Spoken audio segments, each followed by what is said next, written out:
আপনাকে বুঝাইলে ভাই, ওরে একটু মাদ্রাসায় পড়ান, ওরে হাফেজ বানান, আলেম বানান। এক হাফেজ আর আলেম যখন তোমাকে টাইনা জান্নাতে নিয়ে যাবে, ওই দিন বুঝতে পারবা মৌলবীর মতো দরদি কেউ নাই। পৃথিবীতে যত নবী আসছেন সকল নবীর দিলের আশা তমাম পৃথিবীর মানুষ যেন জান্নাতি হয়ে যায়। পৃথিবীতে যত আলেম তৈরি হয়েছে, আল্লাহ রাসূল বলছেন আল উলামা ওয়ারাসাতুল আম্বিয়া, সমস্ত উলামায়ে কেরাম নবীগণের ওয়ারিস। আমার যেই কাজ উম্মতের আলেমদের যে কাজ, আমার যেই কাজ উম্মতের মুমিন নেককারের সেই কাজ, আমি চাই সারা পৃথিবীর মানুষ জাহান্নাম মুক্ত হয়ে জান্নাতি হয়ে যাক। উম্মতের উলামা চায় সবাই যেন জান্নাতি হয়ে যায়। এজন্য মুজাহিদে আযম আল্লামা শামসুল হক ফরিদপুরি রহমাতুল্লাহ নাম শোনেন নাই? উনি যখন দারুল উলুম দেওবন্দ থেকে পড়ালেখা শেষ করছেন, উনি তো খালি আলেমই ছিলেন না, কলকাতা প্রেসিডেন্সি কলেজের ছাত্র ছিলেন। তো হুজুরের কাছে প্রস্তাব দিলেন শাইখুল ইসলাম হোসাইন আহমদ মাদানী, শামসুল হক বাংলাদেশ থেকে আইছো, তোমার হাতের লেখা সুন্দর, ইংলিশও সুন্দর, তোমাকে ভারতের হায়দ্রাবাদের চিফ জাস্টিস বানাবো, এই চাকরির প্রস্তাব হয়েছে, তোমার নাম লেখা দিছি। আগামী যেদিন যাইবে সেই দিন থেকে জয়েন, বেতন হবে কমপক্ষে 600 টাকা। বেতন কয় টাকা? 600 টাকা। তখন গওহার টাকা মাদ্রাসা একজন ওস্তাদের বেতন হয়েছে 4 আনা 8 আনা 1 টাকা। কথা বুঝেন না? এই 4 আনা 8 আনা বেতন বাদ দিয়া বেতন কত? কথা বলেন না কত? শামসুল হক ফরিদপুরি মাথাটা নিচু করে ফেললেন, জবাব দিলেন ওস্তাদ জি, আপনার কাছে আমি পড়েছি, আপনি আমাকে যা বলবেন কথাটা তো আমার মানতে হয়, কিন্তু ভাই ওস্তাদ আমার মন চায় আমি হায়দ্রাবাদের চিফ জাস্টিসের চাকরি না করে 600 টাকা বেতন বাদ দিয়া বাংলাদেশে যাইয়া বিনা বেতনে গ্রামে গ্রামে মানুষদেরকে বুঝাইয়া যদি জান্নাতি পথের যাত্রী বানাইতে পারতাম, তো আমি শামসুল হক নিজেকে ধন্য মনে করতাম। মাদানী ডাক দিয়ে বলে, শামসুল হক চাকরির দরকার নাই, তুমি বসে থাকো, বাংলায় তোমাকে পাঠানোর ইন্তজাম করবো। কি বুঝলেন? টাকার লোক নিয়ে কান নাই। ব্রাহ্মণবাড়িয়া জামিয়া ইউনিভার্সিটি তখন বাংলাদেশের বড় মাদ্রাসা, হুজুরের নামে প্রস্তাব গেল মুহাদ্দিস হিসেবে। হুজুর সেখানে আসলেন, বেতন ধরল 60 টাকা। ভারতে বেতন ছিল কত? টাকা না কত? চাকরি হলো সরকারি, আর এখন বেসরকারি চাকরি, বেতন কত? কত? 60। হুজুর বললেন, মাদানী সাহেব, আমার যে গ্রামে টিনের ঘর আছে, এখানে চলতে আমার 10 টাকায় হয়ে যায়। কয় টাকায় হয়ে যায়? 50 টাকা লাগে না, দরকার নাই, আপনি রেখে দেন। হুজুর বললেন, 50 টাকা আমার জিহাদি ফান্ডের মধ্যে জমা দিবা। এই জিহাদির ফান্ডের মধ্যে 50 টাকা জমা দিবা, 10 টাকা খরচ করবা। যেই কয় বছর হযরত মাদানী সাহেবের এই কথায় ব্রাহ্মণবাড়িয়া হযরত চাকরি করছেন, 50 টাকা জমা করে বছর গেলে মাদানী সাহেব যখন এতেকাফ করতে সিলেট আসতেন, নিজের হাতে দেয়া 600 টাকা দিয়ে দিতেন। আজকে বাংলাদেশের এমন কোন প্রান্ত নাই যেখানে শামসুল হক ফরিদপুরের দ্বীনি খেদমতের বিস্তৃতি নাই। কথা ঠিক না বেঠি? আজকের মাদ্রাসার নামও দেখলাম শামসুল হক। কথা ঠিক না বেঠি? এই বৃহত্তর কি বলে গোপালগঞ্জ জেলার মধ্যে তো প্রায় জায়গায় আলহামদুলিল্লাহ গহরডাঙ্গার বরকতে যাওয়া হয়, যায় দেখি শামসুল উলুম, শামসুল উলুম, শামসুল উলুম। এই নামটার মধ্যে কি আছে? এমনি না, এই আল্লাহর বান্দা যেই জমিনে কদম মারছে, ওই জমিন আল্লাহ মাদ্রাসার নামে কবুল করে নিছে। এই আল্লাহর বান্দা যেই জমিনে যাইয়া তার নামে মাদ্রাসা হয়েছে, ওই মাদ্রাসাই আল্লাহর কাছে দামি হয়ে গেছে। এই জন্য সরকারে দু আলম নবী মুহাম্মদুর রাসূলুল্লাহ সাল্লাল্লাহু আলাইহি ওয়াসাল্লাম বয়ান করেন, এই উম্মত ভালো করে বুঝে নাও, উম্মতের উলামায়ে কেরামের মতো দরদি দুনিয়ায় আর কোন জেনারেশন নেই। তাদের একটা মাত্র চিন্তা, গ্রামের মানুষগুলো যেন জান্নাতি হয়ে যায়। একটা মাত্র চিন্তা তারা যেমন নেককার হয়ে যায়, এই চিন্তা করতে করতে জীবনটা দুনিয়া থেকে বিদায় করে দেয়। এই বাবা, আল্লাহর পয়গম্বর ডাক দিয়ে বলে, সাহাবী মনটা চায় ওরে একটু বুঝাইয়া কালিমা পড়াইয়া দেই। নবী তার কাছে যেয়ে বসলেন, মাথার মধ্যে আবার হাত রাখলেন, নজরটা বাচ্চার দিকে দিয়া বললেন, এই বালক তুই একটু কালিমা পড়, আমি মুহাম্মদ তোরে ভালোবাসি। ছোট্ট বাচ্চা নবীর দিকে তাকায়, আবার একবার বাবার দিকে তাকায়, কিন্তু বাবা তো ইহুদি, বাবার চোখটা গরম, বাচ্চা ভয় পায় কালিমা পড়ে না। কিন্তু আল্লাহর নবী দেখতেছেন সময়টা বেশি বাকি নাই, এখন না পড়লে সময় পাবে না। আবার নবী বললেন, তুমি আবারও কালিমা পড়ো, কিন্তু এবারও বাচ্চা কালিমা পড়ে না। এবার নবীর আওয়াজটা একটু মোটা হয়ে যায়। পয়গম্বর ডাক দিয়ে বললেন, এই বালক তোরে না বললাম কালিমা পড়, সময় কিন্তু বাকি নাই। শব্দটা শুনতেই বাচ্চা নবীর দিকে তাকাইয়া ডাক দিয়ে বলে, ও সরকার,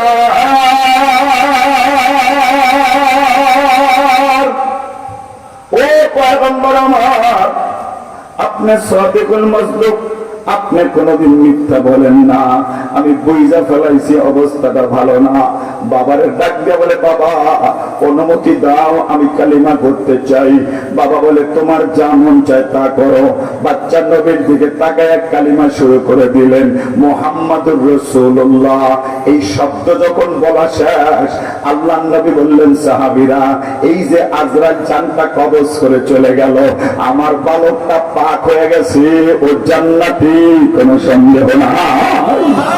তোরা একটু মদিনার বাজারে যা, কাপড়ের কাপড় কেন, ওর গোসল করা, ওর বাবারে বইলা দে, ওর গায়ের মধ্যে যেন টাচ না লাগায়। কেন সরকার টাচ লাগাবে না? বলে ওর বাচ্চারা এখন পাক, ওর বাবা কাফের, সে না পাক, না পাক হাত দিয়া পালক বাচ্চাটাকে টাচ করুক, আমি তা চাই না।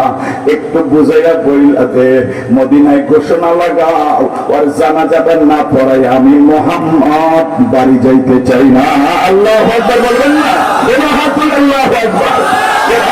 कैसी कौन है मालूम के मोमेन, कारी नजर आता है हकीकत में कुरान। ये राज कैसी कौन है मालूम के मोमेन, कारी नजर आता है हकीकत में कुरान। রবের সাথে বান্দার যখন ভাব লেগে যায়, ওই বান্দার সত্য একটা নেক। ইহুদির ছেলেটা মুসলমান না, কিন্তু নবীর দরজার একটা কোনায় আইসা নবীর চেহারা দেখা হেদায়েত তার ভাগ্যে জুইটা যায়। এই বাবা, হইতে পারে আজকের মাহফিল তোমার আমার জন্য নাজাতের ওসিলা হয়ে যায়, কথা ঠিক না দেখি? মালিক ডাক দিয়ে বলবেন, ফিরিস্তা রে, ওই যে আব্দুল করিম ওখানে কেন বয়ে রয়েছে? বলে, আল্লাহ এইটা তো বান্না জান্নাতের বাগান। বলে, না, এ তো সারা খেজুর পাতার চাটাই, ওটা তো একটা ত্রিপলের মতো দেখা যায়। বলবেন, আল্লাহ ওটা তো জান্নাতের বাগান, আপনার বন্ধু বলছে। বলে, তাই নাকি? আমার বান্দা আল্লাহরে দেখছেনি? বলে, না, জান্নাত দেখছেনি, তাও তো দেখে নাই। কেন এই জায়গার মধ্যে না কি বলে ঘেনাসুর নাকি নাম না, ঘেনাসুরের মধ্যে কেন বয়ে রয়েছে? বলে, আল্লাহ আপনার বন্ধু বলছিল ওয়াজ মাহফিল জান্নাতের বাগান। বলে, তাই নাকি? যা ফেরেশতা যা, আমার বান্দার কোন কাজ যদি এখন পছন্দ নাও হয়, এইটার উসিলায় তার নামটা আমি জান্নাতি লিস্টে লিখে দিলাম। সুবহানাল্লাহ বলেন না? জবান খুলে বলেন আল্লাহু আকবার। এই দিন বুঝবেন আজকের 1 ঘন্টা কত দাম। কিয়ামতের ময়দানে কি এই চিত্রটা আল্লাহর কাছে যাবে না? যাবে না? বেজাল করছেন তাও দেবো, এই ভালো কান্দাও দেবো। হইতে পারে এটা নাজাতের ওসিলা। বলছিলাম আপনাদেরকে, আল্লাহ কোরআনে বলেন, হিসাব দিয়ে তো জান্নাতে যাইতে পারবা না, ওয়াবতাগু ইলাইহিল ওসিলা। দুনিয়ায় যতদিন বেঁচে থাকবা ওসিলা তালাশ করবা, ওসিলা। ছোট নেকের কাজ করবা, বড় নেকের কাজ করবা। যেটা পছন্দ হয় তাও করবা, যেটা অপছন্দ লাগে কিন্তু হুজুর নেকের কাম সেটাও করবা। কোনটা ওসিলা করে তোমার জান্নাত দেবে তুমি বুঝতেও পারবা না। একজন বুজুর্গ সমুদ্রের মাঝে, আমি সপ্তাহখানেক আগে কিতাবে বসে, সমুদ্রের মাঝে দাঁড়ায় নামাজ পড়তে 500 বছর। বলেন কয়শো বছর? 500 বছর এই জমানার মানুষ হায়াত পায়।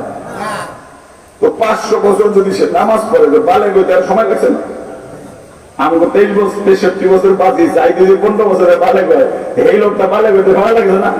1000 বছরের উম্মত বালে গড় পরে 500 বছর সমুদ্রের মধ্যে খাড়াইয়া পাহাড়ের উপরে নামাজ পড়ছে, একটানা 500 বছর।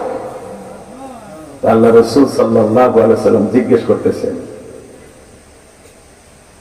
বান্দা যখন আল্লাহর সামনে খাড়াইছে, আল্লাহ জিজ্ঞাসা, কিরে জান্নাতে যাইবা? আল্লাহ নামাজ রোজা করছি, জান্নাতে যাইতেছে। আল্লাহ বলতেছেন, ফেরেশতা যাও, আমার দয়ায় ওরে জান্নাত দিয়া দাও। সুবহানাল্লাহ। হেঁটে নামাজ পড়ছে না, হেঁটে কইতেছে, আল্লাহ আপনার দয়ায় যদি জান্নাতে যাই, তো 500 বছর যে নামাজ রোজা করলাম তার কোন হিসাব কিতাব কি লাগবে না? আল্লাহ বললেন, ফেরেশতা ও এমনি বুঝবে না, ওর একটু বুঝাইয়া দিতে। কি বুঝাইতে হইব? ওর একেবারে জাহান্নামের কাছাকাছি নিয়ে যাও। ফেরেশতারা কয়, আল্লাহ কতটুকু দূরে নিব? বেশি কাছে নিও না, কমপক্ষে 500 বছরের দূর যেখানে সেখানে নিবা। তো ধরেন জাহান্নাম আছে, ধরেন কি বললাম আপনাদের, টেকনাফ নাম শুনেন না আপনারা? কক্সবাজার থেকে 80 কিলোমিটার দূর। আপনি ধরেন তারাই ফুকরা এই চন্দ্রদিগলিয়া মাদ্রাসার এই রাস্তা দিয়ে ঘুরেছে, এই এত দূরের জাহান্নামের আগুনের তাপে ওর কলিজা শুকাইয়া জিভা বেড়ে গেছে। আল্লাহ আর একজনকে বলছে, ও যখন আইব ওই শুকতাইল বাজারে পানি বিক্রি করতে পারে, তো বাজারে পানি লয়ে বলিস। আল্লাহ জিগায়, ফেরেশতারে জিগায়, ভাই আমার 1 গ্লাস পানি দাও, আমার কলিজা শেষ। ভাই 1 গ্লাস পানি নিলে 500 বছরের নেক লাগবে। কয়শো বছর? 500 বছরের নেক তো তারা আছে। দামাদামি করো না, আমার আগে পানিটা দাও, আমার তো জীবন যায়, আমি 500 বছরের নেক দিয়ে দিলাম। এবার পানিটা লইছে, 1 গ্লাস পানিতে কই তৃষ্ণা যাইব? কয় ভাই আর 1 গ্লাস পানি দাও। তো ফেরেশতারা কয় আরো 500 বছরের নেক দাও। আমার কাছে আর তো নেক নাই, তা আমার কাছে পানি নেই, যাও। আল্লাহ সামনে খারাপ হয়েছে, মাথাটা নিচে, আগের মতো বাপ নাই। আল্লাহ জিগায়, ফেরেশতা জিগা জান্নাতে যাইবো? কথা কয় না, মাথা লাগে না। আল্লাহ সালাম সুদা যা ছিল সব বেচা ফেলেছে, কিছু নাই। কোন বাহাদুরিতে জান্নাতে যাবে? তাই নাকি? করে জিগা, ওদের সমুদ্রের মাঝে নামাজ পড়ছে, পান করছে কি? সমুদ্রের মাঝে একটা পাহাড়, এই পাহাড়ের উপরে নামাজ পড়ছে, সেখানে পান করছে কি? সমুদ্রের পানি তো লবণ পানি, তা তো পান করা যায় না। তো পাহাড়ের উপরে খাড়াইয়া কয় যে, আল্লাহ ওখানে একটা পানির ঝর্ণা পাথর ফাইটা চালু হয়েছিল। পানি তো বিল থেকে উঠে, খাল থেকে উঠে, পুকুর থেকে উঠে, কিন্তু আল্লাহ চাইলে পাথর থেকে ফেলায়। ওই পানি পান করছি। আল্লাহ বলেন, খাইছো কি? একটা ডালিম গাছ হয়েছিল পাথরের মধ্যে। পাথরের মধ্যে কি বাঁশ গাছ হয়? গাছ হয়? আল্লাহ হইলে হয়, ঠিক না? ঠিক। বাপ ছাড়া কি সন্তান হয়? আল্লাহ হইলে হয়। হয় নাই মারিয়া মানাচ্ছে না? সেও আজ যাও দেবো না, সময় অত লম্বা নাই। তো এখানে দাঁড়ায় মনে করেন ওই যে কেমনে খেয়ে একটা ডালিম হইতো, সকালে খাইতাম, রাত্রে দেখলাম আর একটা ডালিম বড় হয়ে গেছে, ওদের খেয়ে সারাদিন কাটাইতাম, আর একদিন দেখতাম আর একটা ডালিম বড় হয়ে গেছে। 500 বছরেই একটা গাছ হায়াত পাইছে, 500 বছরে ফল দিছে। আল্লাহ বলে, ফেরেশতা জিগা, 1 গ্লাস পানি খেতে যাইয়া 500 বছরের নেক বেচা ফেলাইলো, আমি যে ওরে 500 বছর পানি খাওয়াইলাম, ডালিমের হিসাব পরে এই 500 বছরের পানির হিসাব দিয়ে জান্নাতে যেতে পারবো। পারবেন? কুলাইতে পারবেন? এই যে প্যান্ডেলে কয়টা বাতি লাগাইছে, সকালবেলা কি কিছু টাকা পয়সা দিতে হবো না? কথা কয় না? যত আপনি হোক, অর্ধেক দিলেও তো দিতে হইব। আপনার বয়স কত? আপনি এখন কত বয়স? আপনার কত? 60। লালদারি কত? 60। আপনার কত? 80। 80? হাই হাই কই 80? সামনে 80 বছর পর্যন্ত আল্লাহর দেওয়া চোখ দ্বারা দেখতেছে। আল্লাহ কি কোনদিন কইছে, আব্দুল করিম আমারে 10 টাকা করে দেয়া দিস? দিচ্ছেন কেউ? আল্লাহ যদি এমন নিয়ম করতো যে আমার ঘর মসজিদ, এটা আমার ঘর, সকালবেলা 100 টাকা জমা দিবা, রাত পর্যন্ত দেখবা, না দিয়ে কোনো উপায় ছিল? কথা কেন? পল্লী বিদ্যুতের বিলও যদি দিতে হয় তাহলে এই বিলটা দিতে হইতো না? অক্সিজেনের দাম জানেন? 1 টাকা যদি 1 নিঃশ্বাসের অক্সিজেন ধরা হয়, তাও দৈনিক কমপক্ষে বিল আসতো 25,000। 25,000 টাকা দৈনিক বিল দিলে সপ্তাহে কয় লাখ হইতো, মাসে কয় লাখ হইতো, বছরে কয় লাখ হইতো? মানুষের জমি ঠকাইয়া, মিথ্যা রেকর্ড করাইয়া, সীমানার আইল খেইলা কয়দিন বাঁচতে পারতেন? এর বালিশে মাথা দিয়ে ঘুমাইয়া চিন্তা করে। মালিক ডাক দিয়া বলে, গোলাম,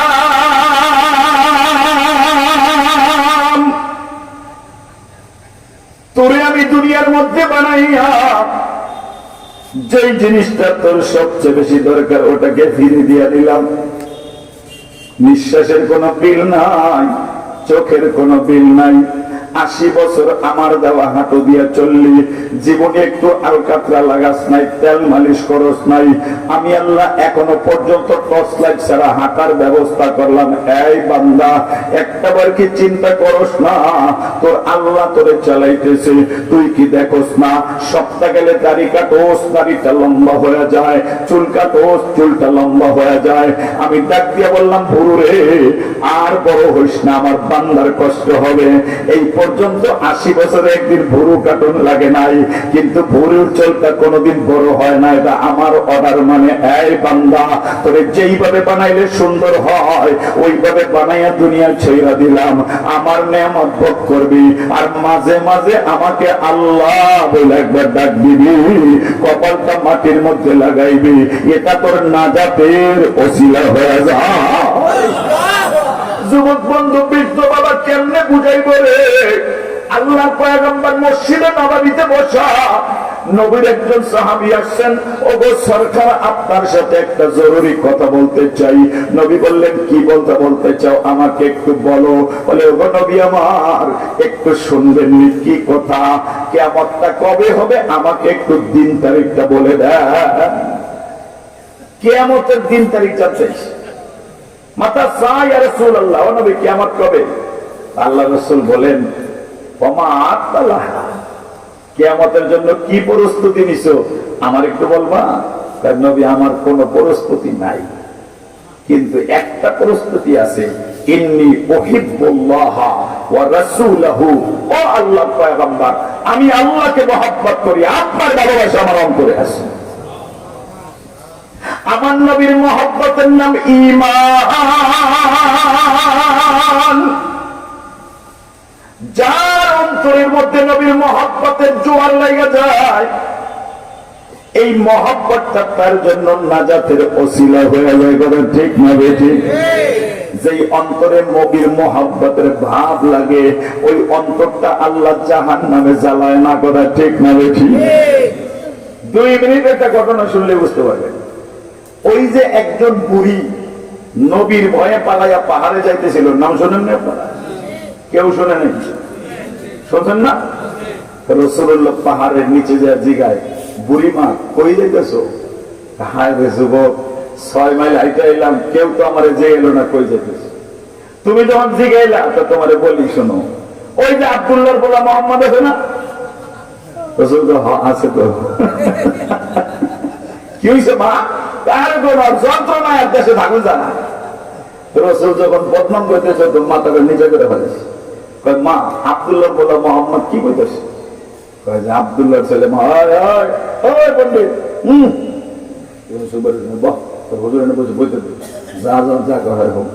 ওয়াজটা হয়ে গেল, আপনার কি ওয়াজ দোয়া করে দেবো না? কিন্তু চলবো চলবো চলবো। ধন্যবাদ তোলেন, ধন্যবাদ তোলেন, তুলেন না, তোরা হাত তোলেন, আওয়াজ দিয়ে বলেন আল্লাহু আকবার। আল্লাহু আকবার। আল্লাহ কবুল করুক, বলেন আমিন। তুই এই প্রাণ পানি লইছস, কাঁদিয়ে নেগুলি দোষ করি, এই পানিটা খাওয়াবি, আর কোনো পানি নেই। এই প্রাণ কোম্পানির পানি হলো কাদিয়ানি কোম্পানির মালিক, বুঝলেন? ওরা আবার নবীরে নবী মানে না, শেষ নবী মানে না, এই জন্য অগ পানি আমরা খাই না। কথা বুঝলেন তো? আপনাকে বুঝাইতে পারিনি মনে হয়। প্রাণ কোম্পানির কোন জিনিস খাইবেন না, কারণ অগ অর্থটা রাসূলুল্লাহর বিপক্ষে ব্যবহার হয়। একটা পার্সেন্টেজ এই গ্রুপ কাদিয়ানি কাজে লাগায়। এই জন্য আমরা প্রাণ কোম্পানির কিছু খাই না। এমনি পানি দাও, গ্লাস একটু পানি দাও, এমনি পানি দাও। তো বাহারহাল বলতেছিলাম, আল্লাহ রাসূল সাল্লাল্লাহু আলাইহি ওয়াসাল্লাম জিজ্ঞেস করে, মা মুহাম্মদ কি করে? করতেও না, এর কথায় কিন্তু জাদু আছে। হুয়া সাহির কাযযাব, সে মিথ্যাবাদী, জাদুকর, পাগল, ধোঁকাবাজ। নাউযুবিল্লাহ। এই জাদু দিয়া মানুষকে হ্যাঁ ধর্ম মানায়। তুমি জানো না তো যুবক, হ্যাঁ খোদা একজন, আম হয়েছে 360 জন। এই 360 জনের বিরুদ্ধে তার বলে একজন। আমরা খোদারে চোখে দেখি, তার খোদারে দেখা যায় না। এই না দেখা খোদার কথা বললা কিছু মানুষ তার দলে ভিড়েছে। বাপে মানে তারে, ছেলে মানে আমগো, এক গোষ্ঠী মানে তারে, আর এক গোষ্ঠী মানে আমাদেরকে। এই দুই গোষ্ঠীর মারামারি, যন্ত্রণা, অশান্তির আগুন মক্কায় লেগে গেছে। এই জন্য মক্কা থাকা যায় না। রাসূল কই যাবা? ওই পাহাড়ের চূড়ায় যে জীবন কাটাই দেবো, খাওয়ার মন লয়ে লইছি, আর মক্কায় আইতাছি না। রাসূল জিজ্ঞেস করে, ওমা মুহাম্মদের কোনদিন দেখছো? হাই হাই যুবক, কি কও? মুহাম্মদ তো জাদুকর, অর্ধেক তাকাইলে আমাদের দেশের মানুষ মুসলমান হয়ে যায়। ওর ভয়েই তো পাহাড়ে যাইতেছি, জীবনে তো দেখা না হয়। কত মনে বোঝেন না আপনারা? আল্লাহ রাসূল মুস্কি হাসে দিছে। রাসূল কয়, মা তাহলে তোমার বোঝার আমার মাথায় দাও, আমি তোমার পাহাড়ে দিয়ে আসি। আচ্ছা এই কথা যদি এটা বুড়া মানুষের কয়, তার দয়া লাগবো না? এই যে রাসূল মাথাটা বোঝায় লইল, বুড়ির কি মহব্বত নবীর প্রতি হইল না হইল না? আল্লাহ বুঝি ডাক দিয়ে বলে, বুড়ি রে, কার মাথার মধ্যে যে বোঝা ওড়াই দিবি?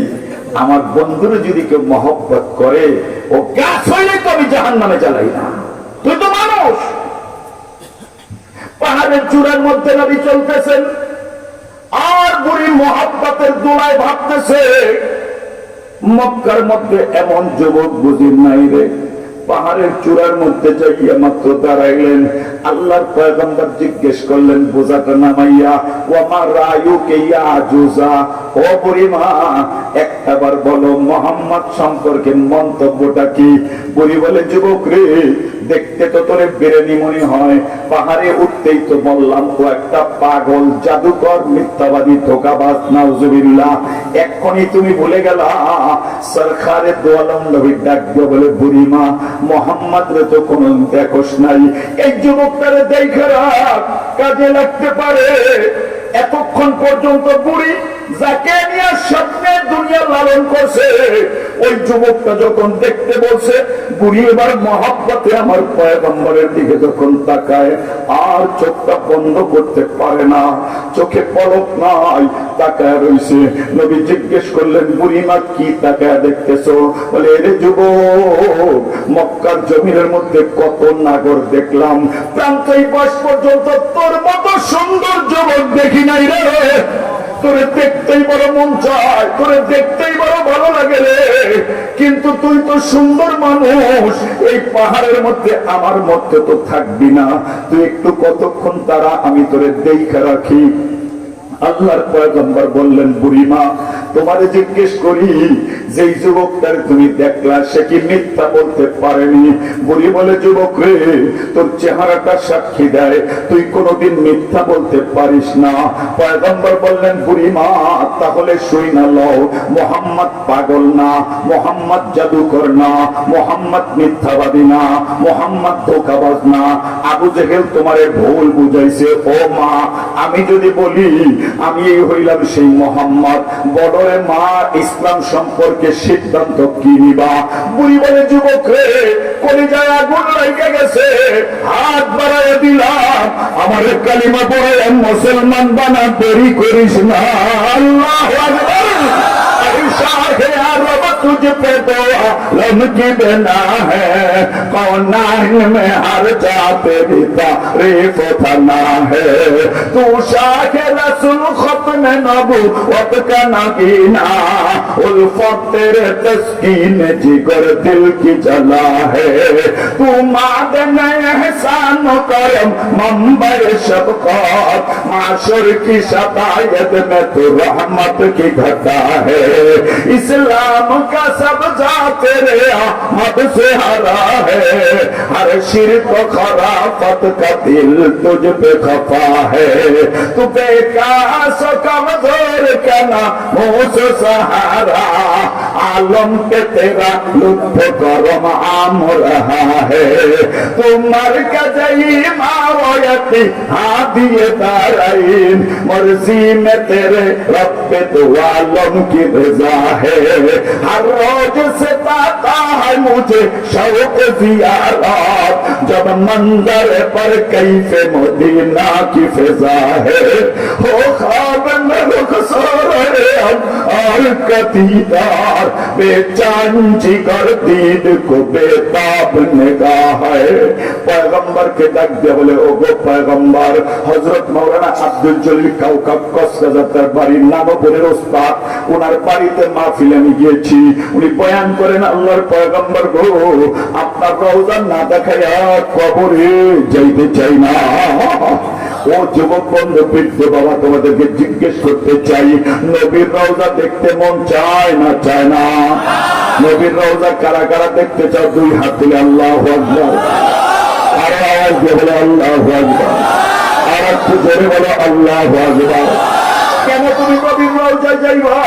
পয়গম্বর শোনেন, আল্লামা নওয়াজ শেখ কাশ্মীরি বলেন, ও পাকিজা তরাজা আরশ সামা জান্নাত ফেরদাউস, ও পাকিজা তরাজা আরশ সামা জান্নাত ফেরদাউস, আরাম গাহে খাকে রসূলে আরবি হ্যাঁ, ज़ाहिर बैते नबवी याद रखेंगे, बेकायदा या जंबिश लब पे अदबी है।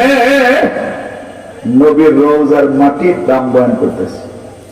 রাসূল তো রওজায় জিন্দা, এই কথা আপনারা জানেন? আল আমবিয়াউ আহইয়াউন ফি কুবুরিহিম, নবীগণ তাদের রওজায় জিন্দা, আমার নবী রওজায় জিন্দা। রাসূল বলেন, কেউ যদি রওজায় যাই আমারে সালাম দেয়, ফাসামিতুহু, আমি নবী তার সালাম নিজের কানে শুনি এবং আমি তার ওরদ আলাই, আমিও তার সালামের জবাব দিই। যদি কোন মুসলমানের কান পবিত্র থাকে, সে আমার জবানের সালাম রওজায় দাঁড়ায় শুনে। এই নবী যে মদিনায় ঘুমাইতেছেন, আরাম করতেছেন, একটা মাটির টুকরা নবীর পিঠের মধ্যে আছে না, এই টুকরাটা এক পাল্লায়, আর আরশে আজিম আর এক পাল্লায়, রবের কাছে দাড়ি পাল্লায় ওজন দিলে ওই মাটির দাম বেশি হয়ে যায়। রাসূল রওজায় ঘুমাইছেন, তাই যদি মাটির এত দাম হয়, তো আমার নবীর ইজ্জতের সম্মানের দাম কত দেব? ওই নবীর যদি কেউ গালি দেয়, তো মুসলমানের মনে কষ্ট লাগা দরকার আছে না নাই? আওয়াজ দিয়ে বলেন আছে না নাই? শুধু কি ওলামায়ে কেরামের না আপনাদেরও লাগা দরকার? আমি আজকের এই জনগণকে জিজ্ঞেস করতে চাই, আপনার চোখের সামনে যদি কেউ পয়গম্বরকে গালি দেয়, নবীর ইজ্জতের উপরে আঘাত করতে চায়, নবীর চরিত্রে কলঙ্কের মারা পড়াইতে চায়, নবীর খতমে নবুয়তকে না মানে, নবীর পক্ষে তাইকা তাদের বিপক্ষে লড়াই করতে কারা কারা তৈয়ার? দুই হাত তুলে আল্লাহু আকবার।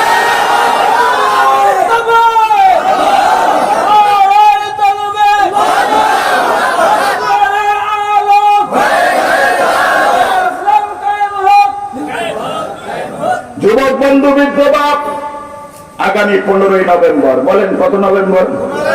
আবার বলেন কত?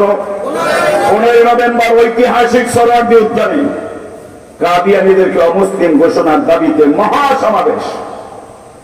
ইন্ডিয়া ভারতের দারুল দেওবন্দের মোতামি, রাসূলের বংশধর সৈয়দ মাহমুদ মাদানী, পাকিস্তানের মাওলানা ফজলুর রহমান দামাত বরকাতুহুম, বোর্ডের মহাসচিব মাওলানা হানিফ জালান্দারি, বিন্নুরি টাউনের প্রধান, এবং মক্কা শরীফ থেকে মালিক আব্দুল হাফিজ মক্কি সাহেবের দুই ছেলে, এবং আমাদের কি বলে এটাকে মিশর থেকে একজন অত্যন্ত গুরুত্বপূর্ণ ব্যক্তি সোহরাওয়ার্দী উদ্যানে আসবেন। বলেন আলহামদুলিল্লাহ। মহাসমাবেশ শুধুমাত্র একটাই কাজ, যে আমাদের নবী শেষ নবী, এই কথাটা যেন আমাদের সংবিধানে লেখা হয়। আর গোলাম আহমদ কাদিয়ানী তারা কাফের, কারণ তারা নবীর শেষ নবী মানে না। কথা বুঝেন না? বুঝেন না? বলে কথা এই জন্য আপনাদের সেই সম্মেলনের দাওয়াত দিলাম।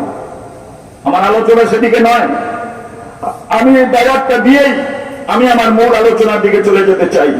খতমে নবুয়তের এই আন্দোলন কোন ব্যক্তির নয়, কোন গ্রুপের নয়, এটা সকল ব্যক্তির আন্দোলন, সারা পৃথিবীর মুসলমানদের আন্দোলন।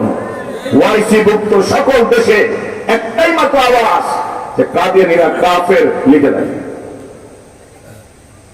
যুবক বন্ধু, বৃদ্ধ বাবা, এজন্য আপনাদেরকে প্রশ্ন করতে চাই, আল্লাহর পয়গম্বরের ইজ্জতের জন্য যদি কোন জীবনটা নজরানা দিতে হয়, নামটা লেখানো দরকার আছে না নাই? পারবেন না ইনশাআল্লাহ? কারা কারা তৈয়ার? দুই হাত তুলে আল্লাহু আকবার। আল্লাহ নবীর একজন সাহাবীর নামটা আব্দুল্লাহ। বলেন কি নাম? বইয়ের হয়েছে নবীর সামনে, তাকাইছে নবীর দিক, মহব্বত লেগে গেছে, ও কালিমা পড়ে মুসলমান হয়ে গেছে। লম্বা ঘটনা যাব না, শেষ পর্যন্ত বাড়ি গেছে। চাচাই দিকে, কিরে মোহাম্মদের নাম করলে তুমি কেমন কেমন করো, মুসলমান হয়ে গেছো তুমি? চাচা কালিমা তো পড়া পাক্কা মুসলমান হয়েছি। পাক্কা যে মুসলমান হইলি জানোস না আমার অবস্থাটা কেমন চলছে, আড্ডি গুলি করুন। চাচা যত শাস্তি দেওয়ার দেও, আমি কিন্তু রাজি আছি, কিন্তু মোহাম্মদকে ছাড়ুন না। আচ্ছা, একজন লিডার চাচারে যদি এটা বাকিজা কয় তো তার মাইন্ডে লাগে না? চাচাকে খারাপ করে চেষ্টা করতেছি, গ্রামের মানুষ এনে উল্টা পাল্টা মাইক ভাতিজা চাচার পাওটা জড়া ধরেছে। চাচা দুনিয়ায় বাবা নাই, মা আর এক গ্রামে বিয়ে বসছে। ও চাচা, আমাকে আর মারার দৃশ্য দেখো না, দয়া করে একটু ঘটনাটা বন্ধ করে দাও। চাচা বলে, ভাতিজা তুই কালিমাটা ছেড়ে দে, নচেত কিন্তু বাড়ির থেকে তেজ্য পুত্র করে দিব। ডাক দিয়া বলে, চাচা মোহাম্মদের কলিজার ভালোবাসা আমার অন্তরে আছে, বাড়ি ছাড়তে পারি, তোমারে ছাড়তে পারি, কিন্তু মোহাম্মদকে ছাড়া যাবে না। আঘাত শুরু হয়ে গেল। কর্কট চাচা ডাক দিয়ে বলেন, কাপড় গুলি খুইলা বলা, ও উলাঙ্গ হইয়া মোহাম্মদের বাড়ি যাবে। আমার টাকায় কেনা কাপড় পরিয়া মোহাম্মদের বাড়ি যাইতে পারবে না। আস্তে করে কাপড়টা খুলে ফেললো। যখন লজ্জাস্থানে হাত দেয়, চাচারে ডাক দিয়ে বলে, চাচা সব তোমারে দিয়া গেলাম, আমার লুঙ্গিটা ফিরাইয়া দাও, লজ্জাস্থান লইয়া নবীর কাছে যাওয়া যায় না। উলঙ্গ আব্দুল্লাহ আল্লাহর কাছে হাত তুললেন, লজ্জাস্থানটা হাত দিয়া ডাকলেন, ডাক দিয়ে বলেন, মালিক তোমার মহব্বতের কারণে জালেমরা আমার কেমন কষ্ট দিল রে। ও আমার আল্লাহ, দয়া করে আসমান থেকে তুমি তো দেখলাম, মেহেরবানি করে তুমি আমার একটু সাহায্য করো রে আল্লাহ। আল্লাহ বুঝি ডাক দিয়ে বলে, আব্দুল্লাহ জলদি নবীর বাড়ি যা, এমন কাপড় পরাইয়া তোরে কবরে শোয়াইব, ওই কবরে জাহান্নামের আগুন লাগবে না। আব্দুল্লাহ নবীর বাড়ি যাবেন, পাশেই মায়ের গ্রাম, দ্বিতীয়বার বিয়ে হয়েছে। মা বলে ডাক দিলেন, দরজা খুলে গেল। মা দরজা খুইলা সন্তানকে দেখা চোখের পানি ফালায়, বুকের মধ্যে জড়া বলে, বাবা কে মেরেছে? বলে, মা মারছে কে বলার কিছু নাই, গ্রামের সবাই একটা চাদরের টুকরা দাও রে মা, ওইটা লয়ে আমি একটু নবীর বাড়ি যাইতে চাই। চাদরের টুকরাটা হাতের মধ্যে দিলেন। আব্দুল্লাহ চাদরের টুকরাটা আমার দিকে তাকান, দুইটা ভাগ করলেন। পুরানো চাদরের টুকরা দুইটা ভাগ করে একটা ভাগ লজ্জাস্থান গুটাইলেন, আর আরেকটা ভাগ হাতের মধ্যে লইয়া আব্দুল্লাহ গায়ে ফালাইয়া নবীর বাড়ি যায়। আসাবে সুফা নামে নবীর একটা মাদ্রাসা আছে, তোমাদের যেরকম গ্রামে একটা মাদ্রাসা আছে। মাদ্রাসার মধ্যে নবী বললেন, ভয় আব্দুল্লাহ দাঁড়াও। আব্দুল্লাহ চোখের পানি ভরে বলে, ওগো সরকার দাঁড়াইতে পারবো না রে, লজ্জাস্থান ঢাকার কাপড় নাই, জালেমরা মাইরা কাপড় খুলে রাইখা দিছে। আল্লাহর পয়গম্বর চোখের পানি ছেড়ে দিলেন, ও আব্দুল্লাহ আমার আসাবে সুফাই ভর্তি হয়ে যা, পাইলে খাইবি না পাইলে না খাইবি। যখন এই কষ্টের কথা আব্দুল্লাহর মনে হইতো, জোরে আল্লাহ বইলা ডাক দিতেন। অপর সাহাবীরা নবীর কাছে রিপোর্ট করতেন, নবী আব্দুল্লাহ চিৎকার করে ডাক দেয়, আমাদের ডিস্টার্ব হয়। পয়গম্বর বলতেন, ওর বিরুদ্ধে অভিযোগ করিস না, ও একটা লুঙ্গি লইয়া বাড়ির থেকে আমার কাছে আসতে পারে নাই, ও বড় কষ্ট মনে। নবী আজকে যুদ্ধের ময়দানে যাবেন, সাহাবীরা নাম লিখলেন, কিন্তু আব্দুল্লাহর নাম নাই। আব্দুল্লাহ যাই বলে নবী রে আমার নামটা একটু লিখবেন না? বলে তোমার নাম লিখবো, তুমি তো বাচ্চা মানুষ। বলে নবী একটাবার কি চিন্তা করেন নাই? আব্দুল্লাহর বাবাও নাই মাও নাই, কার কাছে আব্দুল্লাহ থাকবে? আল্লাহর পয়গম্বর আমার একটু লয়া যান। নবীর নামটা লিখলেন, রওনা হইলেন। লম্বা কথা, শেষ পর্যন্ত একটা গ্রামে গেলেন। নবী বললেন এই জায়গায় তাবু গাড়ো, কিছুদিন এই জায়গার মধ্যে আমরা থাকতে চাই। সাহাবায়ে কেরাম সেখানে রাখলেন। তাবুর মধ্য থেকে নবীর কাছে আসলেন, ওগো পয়গম্বর আব্দুল্লাহর প্রচন্ড জ্বর, বিছনা থেকে দাঁড়াইতে পারে না রে নবী, একটু দয়া করে একটু তারে দেখতে যাবেননি? নবী আমার লাঠিটা ভর দিলেন, আস্তে করে আব্দুল্লাহর দরজায় গিয়ে সালাম দিলেন। আব্দুল্লাহ নবীর দেখা আনন্দের পানি কোনা বয়া বয়া পড়ে। প্রচন্ড জ্বরে আব্দুল্লাহ কাতর, কিন্তু নবীরে বুঝতে দেয় না। নবী মাথায় হাতটা বুলায় বলে, আব্দুল্লাহ এই মুহূর্তে যদি তোর বাবা থাকতো তোরে আদর করতো, যদি তোর মা থাকতো মা তোরে আদর করতো, মাও নাই বাবাও নাই, আমি মোহাম্মদ তোরে কেমনে সান্ত্বনা দিব? আব্দুল্লাহ জবান বলে দেয়, ও পয়গম্বর আপনার মতো নুরানি নবীর চেহারা দেখে যদি কবরে যাই তার কোনো অশান্তি নাই রে নবী।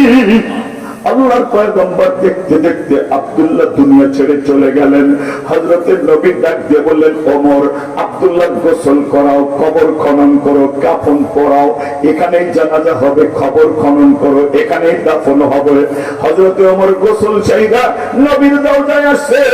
নবীর দরজায় দাঁড়ায় বলে, পয়গম্বর আব্দুল্লাহকে কেমনে গোসলটা করাইবো? গোসল করাইছি নবী, কাফন পাবো কোথায়? কাফন তো নাই। আল্লাহর নবী বললেন, ওমর বুঝা ফেলাইছি, আব্দুল্লাহর জন্য সাধারণ কোন কাফন বন্ধু চায় না। যেই আব্দুল্লাহ কাপড় তুই আমার বাড়ি আসছে, আমি মোহাম্মদ আমার গায়ের একটা চাদর খুইলা দিলাম, আমার চাদরটা পেঁচাইয়া আব্দুল্লাহরে কাফন পরাইয়াতে।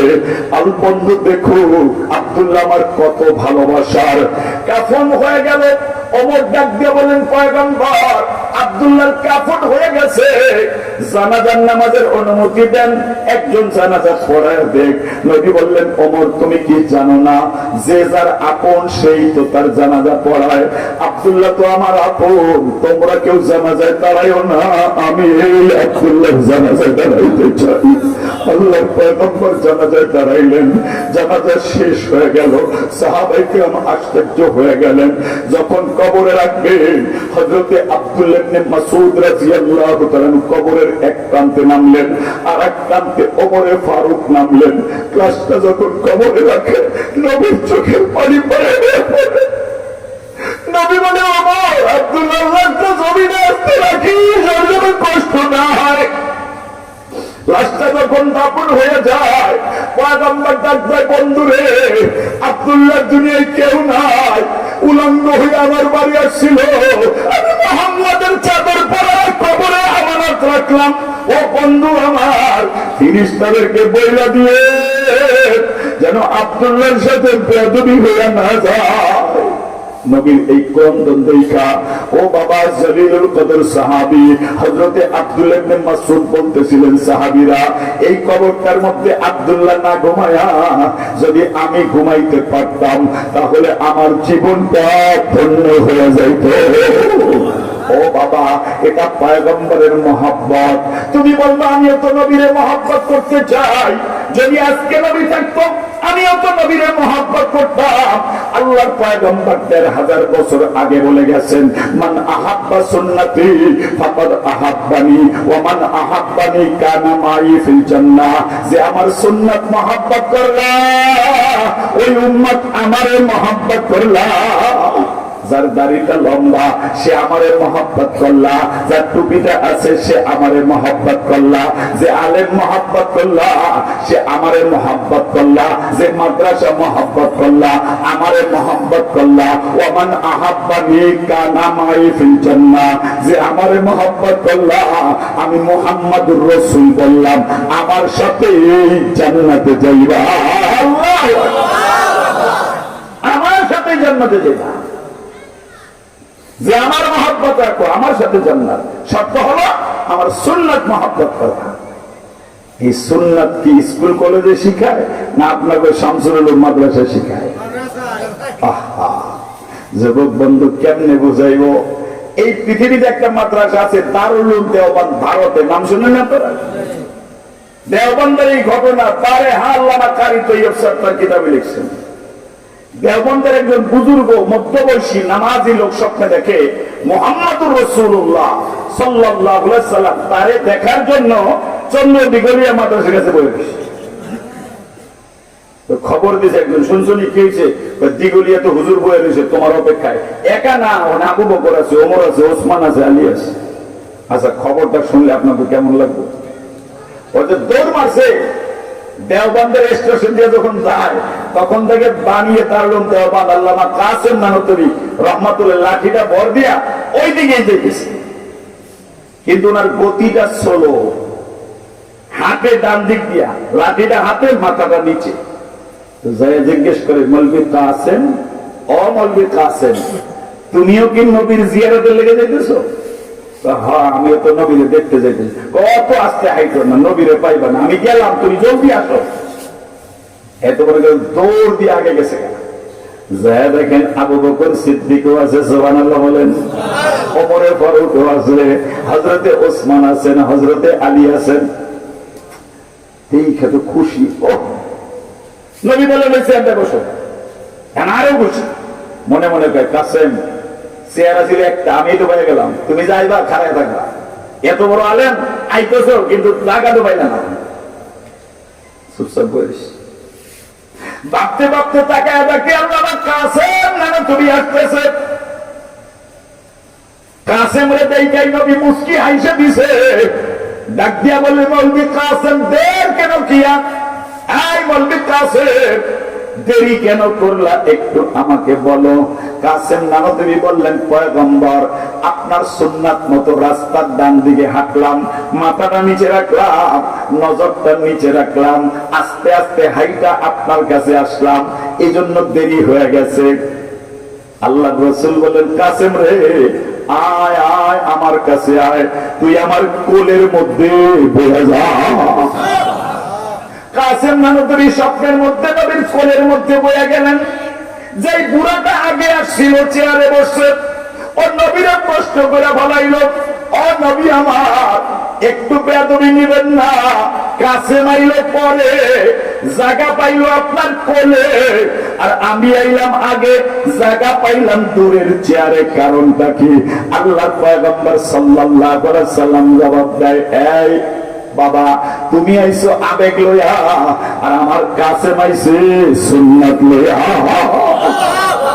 এর থেকে ওলামায়ে কেরাম ব্যাখ্যা করেন, যেই মানুষটার মধ্যে সুন্নাত আছে, এই বাবা, সেদিন 2000 বছর পরেও জন্ম হয়, 5000 বছর পরেও জন্ম হয়, 5 লক্ষ বছর পরেও জন্ম হয়, কিন্তু সুন্নাত যদি মহব্বত করে, ওর জায়গাটা নবীর কোলে। বাবা ঠিক না ঠিক? এজন্য পয়গম্বর বলেন, মান আহাব্বা সুন্নতি ফাকাদ আহাব্বানি, যে আমার সুন্নাত মহব্বত করলো সে আমাকে মহব্বত করলো। কিন্তু এখন এমন হয়ে গেছে, ছেলে পেলে জুম্মার আগে সুন্নাত পড়ে না, পরের সুন্নাত পড়ে না। কথা ঠিক না বেঠিক? আছে না এই মলটা এরকম লোক? মসজিদের পাশ দিয়ে ঘুরে, হুজুর যখন আলহামদুলিল্লাহ নাহমাদুহু, দৌড়ে ঢুকে। আমি যেখানে জুমা পড়াই, এই মসজিদে যখন কমপক্ষে 5000 মুসল্লি নামাজ পড়ে, কম হইলে নিচতলায় মুসল্লি দাঁড়ায় 32 কাতা। মোলামাক সুসব যেখানে জমা পড়া, এই কিছু দূরেই কাছাকাছি। সালামটা ফিরে নিচে যখন যাই, সুন্নাত করে যায়, বহু মানুষ, কিরে বাবা তোরা সুন্নাত করলি না? কয় হুজুর আপনি তো কইছেন ঘরের মধ্যে সুন্নাত পড়তে হয়, লাগাইছি। আচ্ছা, যেই বাড়ি খানা খাইতে যাই, খাইয়ে খাইয়ে আসি, ওখানে খারে দিচ্ছি, ওখানে যাওয়ার বাড়িতে আসর মধ্যে সময় আছে তো, পড়বনি এক সময় আছে না নাই? আর এখন ইউটিউব নামের এক ফেতনা বেরিয়েছে। ফেতনায় কয় সুন্নাত লাগে না, মোটামুটি ফরজ হলে চলবো। কিয়ামতের ময়দানে বুঝবা মোটামুটি ফরজ হলে কি হইব। নবীর সামনে চেহারা কেন দেখাইবা? এই জন্য সুন্নাতের বড় দাম। আমাদের বড় কেমনে বুঝাবো? সময় গেলে বেশি হইয়া এই রাত্রে কে বস করুন যাইব, মোল্লা উঠে দিয়েছে একটু দেরি করে, আবার মোল্লা মাকসুদ সব একটু কথা তো কইতে হইব সবারই, ওয়াজটা আজকে লম্বা করতেছেন, এই কথা কয়ে শেষ করে দেয়, কথা বুঝছেন? আবার আরেকবার আইলে লম্বা ওয়াজ শোনাবো। আমাদের পৃথিবীতে একজন ইমাম ছিলেন, ইমামে আহমদ ইবনে হাম্বল, নাম শোনেন না আপনারা? কেউ শোনেন নাই? ইমামে আহমদ ইবনে হাম্বল রহমাতুল্লাহ আলাইহি জেলখানায় গেছেন, সরকারের সাথে মাসলা নিয়ে দ্বন্দ্ব, ক্ষমতা নিয়ে না। ইমাম আহমদ ইবনে হাম্বল বলেন একরকম মাসলা, সরকার বলে আর একরকম মাসলা। তো ইমাম আহমদ ইবনে হাম্বল তার মাসলায় অটুট থাকার কারণে ষড়যন্ত্রমূলক সরকার তাকে জেলখানায় বন্দী করেছে। বন্দী করার পরে এখন মনে করেন রক্তাক্ত আহমদ একদিন এমন মার দিছে, এই সেলোয়ার খুললে জমিনে পড়ে যেতেছে, লজ্জাস্থান খুলে যেতেছে। আহমদ ওখানে দোয়া করলেন, তো ফিরিস্তারা হাত দিয়ে তার লজ্জাস্থান হেফাজত করলেন। সেলোয়ারটাই এমন সে করতে পারেনি। ওই ইমামে আহমদ ইবনে হাম্বলের ছাত্র ইমাম শাফি, কি নাম? ইমাম শাফি। ইমাম শাফির ওস্তাদ ইমাম আহমদ ইবনে হাম্বল, ইমাম আহমদ ইবনে হাম্বলের ওস্তাদ ইমামে মুহাম্মদ রহমাতুল্লাহ আলাইহি। ইমামে মুহাম্মদ মাত্র 7 দিনে হাফেজ হয়েছে, ওনার ওস্তাদ হযরতে ইমামে আবু হানিফা রহমাতুল্লাহ আলাইহি। পৃথিবীতে 4টা মাযহাব, তার 3টা মাযহাবেই ইমামে আবু হানিফার ছাত্রের মাধ্যমে। আর হযরত ইমামে মালিক তার অধিকাংশ রায়, অধিকাংশ মত ইমাম আবু হানিফার মাযহাবের সাথে মিলে। সেই লাইনে ওয়াজটা আপনারা এখন বুঝবেন না, কথা বুঝেন নাই, এই জন্য এই লাইনে গেলাম না। তো ইমামে শাফি রাত্রে স্বপ্নে দেখে রাসূলুল্লাহ বলতেছেন, এই শাফি তোমার উস্তাদ আহমদ ইবনে হাম্বলকে বলবা আমি মুহাম্মদুর রাসূলুল্লাহ সালাম দিলাম। তো সালামটা পৌঁছাতে কে যাবে জেলখানায়? খাদেম রয়েছে, খাদেম তুই যা। জেলখানার গেটের মধ্যে খাদেম চলে গেলেন, ইমামে আহমদকে দূর থেকে ডাক দিলেন, ও ইমামে আহমদ, আপনার ছাত্র ইমাম শাফি জেলখানার মধ্যে আপনি আছেন, রাসূলুল্লাহর পক্ষ থেকে খবর দিয়েছেন, নবী আপনারে সালাম দিয়েছেন এবং নবী বলছে আপনি অটুট থাকবেন, তাহলেই ইসলাম ঠিক থাকবে। ইমাম আহমদের চোখের পানি পড়তেছে। খাদেম তো অল্প বুদ্ধির মানুষই হয়, ডাক দিয়া বলে, ইমাম শাফি রে, ও খাদেম, ও ইমাম আহমদ, নবী সালাম দিছে, খুশি না হইবেন, কিন্তু আপনি কি কাঁদতেছেন? এমন মানুষ তো দেখি নাই। ডাক দিয়া বলে, তুই বুঝবি না, কেন কাঁদি তা জানার অবস্থা তোর নাই। নবীর সালাম পাইছেন, কাঁদেন কেন? কাঁদতেছি সাধে না, আমি ইমাম আহমদ জীবনে কোনদিন সুন্নাত ছাড়ি নাই, আজকে একটা সুন্নাত ছুটে যেতেছে। জেলখানা আবার কি সুন্নাত ছুটলো? নামাজ তো আসে নাই। না, নবীর একটা সুন্নাত আছে, কেউ যদি তার খুশির খবর শোনায় তার একটা হাদিয়া দিতে হয়। এটাও নবীর একটা সুন্নাত। দেখেন না, নাতি হইলে কিছু হাদিয়া দেয় নানি, না নাই, এটা নবীর সুন্নাত। হাদিয়া জোর করে বললেন না, ওটা আমার সুন্নাত না। তার যা সাহায্য আছে তাই দিব। আপনি যাই করেন, খাসি দিতে হবে, স্বর্ণের চেন দিতে হবে, ওটা হাদিয়া না, ওটা জুলুম। খাদেম রে, নবীর সুন্নাত আদায় করতে পারলাম না কেন? আমার হাত বাঁধা, পাও বাঁধা, পয়সাও নাই। হঠাৎ ডাকতে, খাদেম একটু ডাকো। জেলারকে ডাক দিয়ে বলে, ভাই আমার হাতটা খুলো, পাওটা খুলো। খুলছে, জামাটা খুলছে। খাদেম, কিচ্ছু তোরে দিতে পারলাম না, এই জামাটা তোরে দিয়ে দিলাম, জামাটা তোরে দিলাম। হাসরের ময়দানে নবী যখন হাউজে কাউসার দিবে, তুই বলিস আমাদের কিচ্ছু ছিল না, গায়ের জামা দিয়ে সুন্নাত আদায় করতে। ওদের চোখের পানি রাখতে পারলেন না, জামাটা হাতের মধ্যে রয়ে তাকায়া দেখে জামার চতুর্দিকটা এইরকম ফাটা, হাতাটা সিরা, মধ্যখান সিরা, পিঠটা সিরা।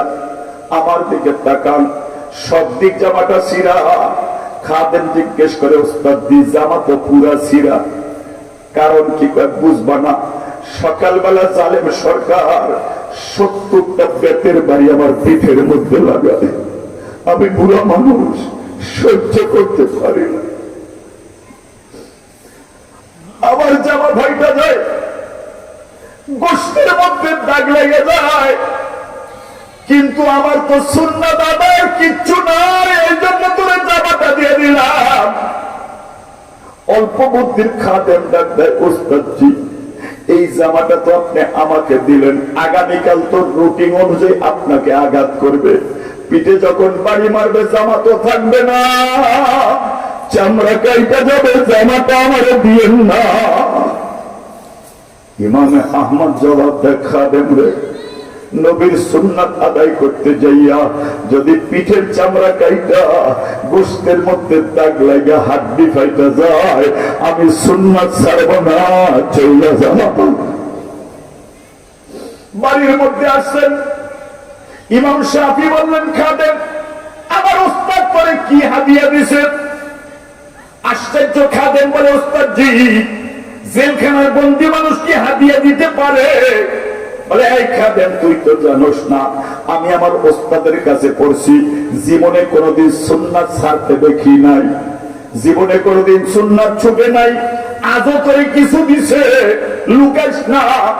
জামাটা হাতের মধ্যে দিলেন, ইমাম শাফি জামাটা দিয়া একবার ঠোঁটের মধ্যে লাগায়, চোখের মধ্যে লাগায়, বুকে জড়ায় ধরে, খাদেম রে তোর জামাটা একটু গড়ে হয়ে যায়, গড়ে যায়। ইমাম শাফি শিশু বাচ্চার মতো জামাটা ধরে ধরে কাঁদতেছে, মালিক আমার উস্তাদের সুন্নাত আদায়ের জামা আনলাম।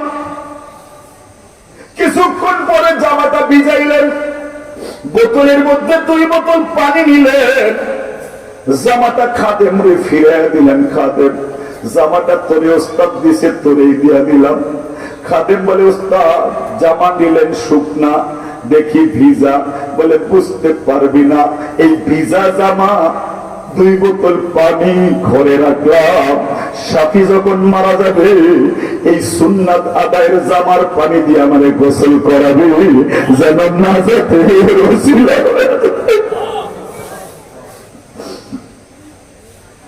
যুবক বন্ধু, বৃদ্ধ বাবা, ও গেনা সুরের বাবারা, বরবর বন্ধুরা রে, কি লয়ে কবরে রওনা দিছ, একটাবার চিন্তা তো কইরো রে বাবা।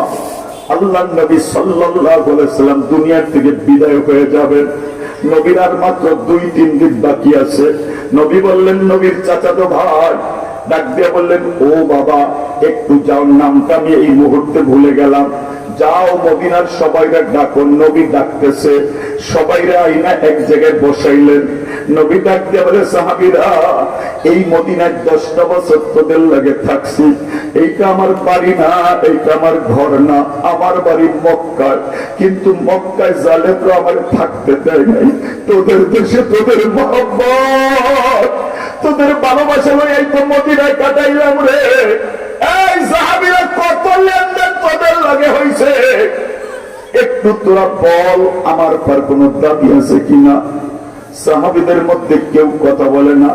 একজন বলেন, নবী আমি 1টা টাকা পাই।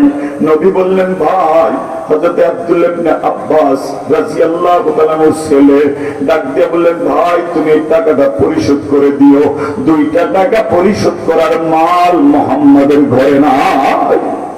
নবী বললেন, তোদের আর কোন কথা আসেনি? একজন সাহাবী তারা বলে, ওগো সরকার,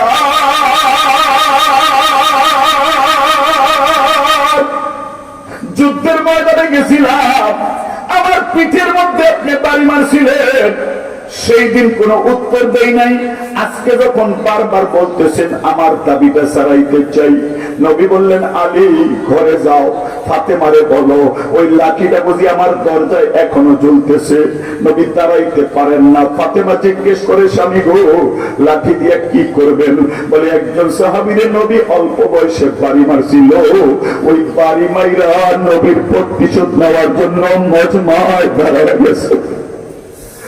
নবী ডাকতে বলে, বাবার তো রক্তে পশমে পশমে ব্যথা, যাও তোমরা চলে যাও, এই আঘাত সে সহ্য করতে পারবে না, হাসান হুসাইনকে সামনে বাড়াও, রক্তের প্রতিশোধ তারাই নিতে পারবে। কিন্তু নবী সবাইকে ইশারা দিলেন, বসে গেল। সাহাবী ডাক দিয়ে বলে, নবী আমাকে যখন বাড়ি মারছেন তখন তো পিঠে কাপড় ছিল না, আপনি একটু দয়া করে কাপড়টা খুলে দেন, আমি পিঠের মধ্যে বাড়ি মারি।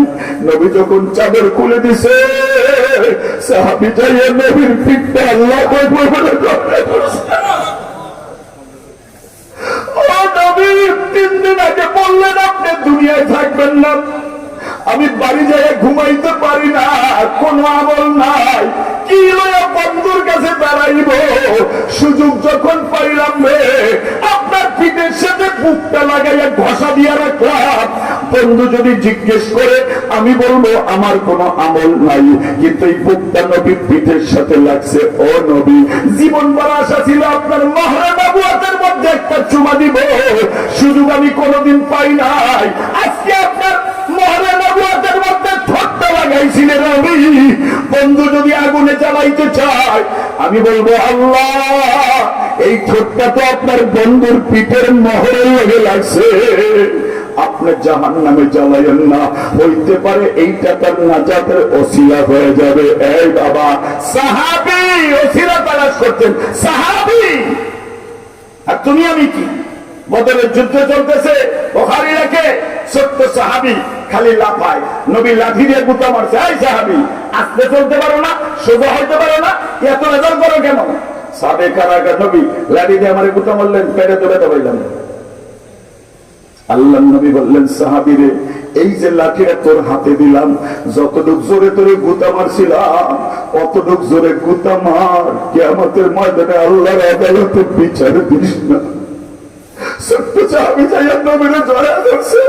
ও নবী, যুদ্ধের ময়দান শহীদ হয়ে যাইতে পারি, আবার ভাগ্য কেমন বাড়িতেও যাইতে পারি রে নবী, কি নিয়ে কবরে যাব?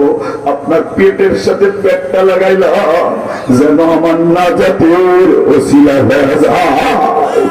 এজন্য আল্লাহ বলেন, ইয়া আইয়ুহাল্লাযীনা আমানুত্তাকুল্লাহ, ও মুমিন তুই আমি আল্লাহকে ভয় কর, ওয়াবতাগু ইলাইহিল ওয়াসিলা, দুনিয়ায় যতদিন বাইচা থাকবা ওসিলা তালাশ করবা, ওসিলা বড় নেক করবা, ছোট নেক করবা, 5 ওয়াক্ত নামাজ পড়বা, জুলুম মুক্ত জীবন করবা, কারো মাল ঠকাইবা না, সীমানার খুঁটি উঠাইবা না, আইন কাটবা না, মিথ্যা সাক্ষী দিবা না, হারাম খাইবা না, চুরি ডাকাতি করবা না, আর নেক কাজ করবা, ছোট বড় সব নেক কাজ।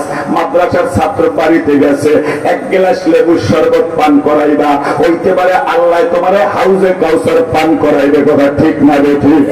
এই বাবা, ছোট্ট মাদ্রাসার ছাত্র দেখলা, মুস্কি হাইসাম মাথায় হাত বুলাইলা, ও নবীর বাড়ির মেহমান।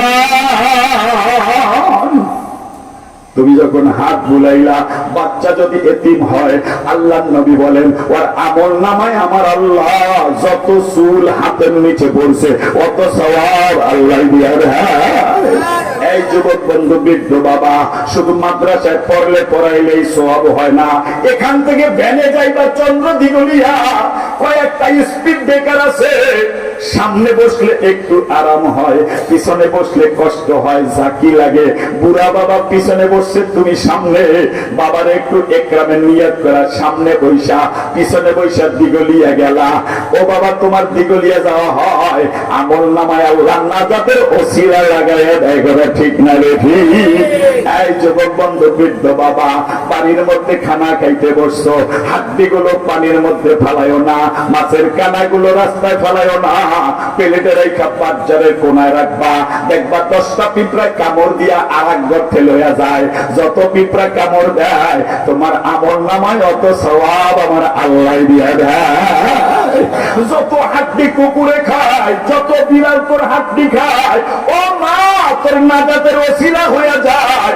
মাদ্রাসার একটা ছাত্র যদি তোর বাড়ি যায়, 1 গ্লাস 1 কেজি চাল দিয়ে তোর সহযোগিতা করলাম, ওই 1 কেজি চাল খাইয়া যদি 20টা কোরআন শরীফ ছাত্র পড়ে, সওয়াবটা তার নাজাতের ওসিলা হয়ে যায়। কথা ঠিক না রে? ঠিক।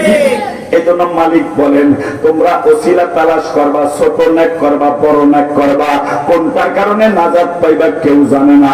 পয়গম্বর বলেন, আলমার উমা মান আহাব্বা, যে যাকে মহব্বত করবে তার সাথে তার হাসর।